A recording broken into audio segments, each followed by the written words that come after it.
ముఖ్యమంత్రి కాకముందు నుంచే రియల్ ఎస్టేట్ వ్యాపారం చేస్తూ తన అధికారాన్ని అడ్డు పెట్టుకొని రియల్ ఎస్టేట్ వ్యాపారం చేస్తూ కొంతమంది బిల్డర్లను చేతిలో పెట్టుకొని చేసిన కుంభకోణాలు మొత్తం ఇండియన్ ఎక్స్ప్రెస్ బయటపెట్టింది. 2028లో సింహస్థ కుంభమేళా జరగబోతున్నది.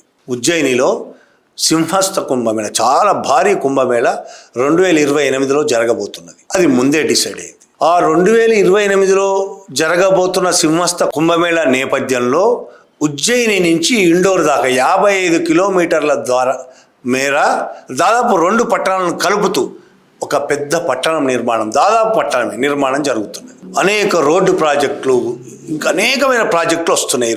ఈ ప్రాజెక్టుల నిర్మాణానికి కావలసిన అన్ని పనులు అనేక మంది కాంట్రాక్టర్లతో పాటు మోహన్ యాదవ్ కూడా చేస్తున్నాడు. ఈ ప్రాజెక్టు వస్తున్నదనే విషయం ముందుగానే మోహన్ యాదవ్కే తెలిసే అవకాశం ఉంటుంది. ఇప్పుడు ముఖ్యమంత్రి, అంతకుముందు ఆరోగ్య శాఖ మంత్రి. అందులోనూ ఉజ్జయిని డెవలప్మెంట్ కార్పొరేషన్ చైర్మన్గా పనిచేశాడు.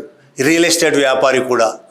ఈయన పిల్లలు, ఈయన అన్నలు, తమ్ముడు ముందే చెప్పాను వ్యవహారం మొత్తం. సింహస్థ కుంభమేళా నేపథ్యంలో జరగబోతున్న ఈ కార్యక్రమాలు మొత్తం, నిర్మాణాలు మొత్తం అనౌన్స్ కాకముందే ఈయన ఆ ఏరియా ఇండోర్ దాకా, ఉజ్జయిని చుట్టుపక్కల, ఉజ్జయిని కొంత దూరం భాగంలో ఇండోర్ దాకా కూడా కావచ్చు బహుశా, కొన్ని 100 ఎకరాలు కొనడం మొదలుపెట్టాడు రైతుల నుంచి అతి తక్కువ రేట్లు. ఈ ఉజ్జయిని సింహస్థ కుంభమేళా ప్రాజెక్టులో భాగంగా వ్యవసాయ భూమిని కమర్షియల్ భూమిగా, రెసిడెన్షియల్ భూమిగా మార్చుకునే అవకాశం కూడా ప్రభుత్వం కల్పించింది చాలా ఈజీగా.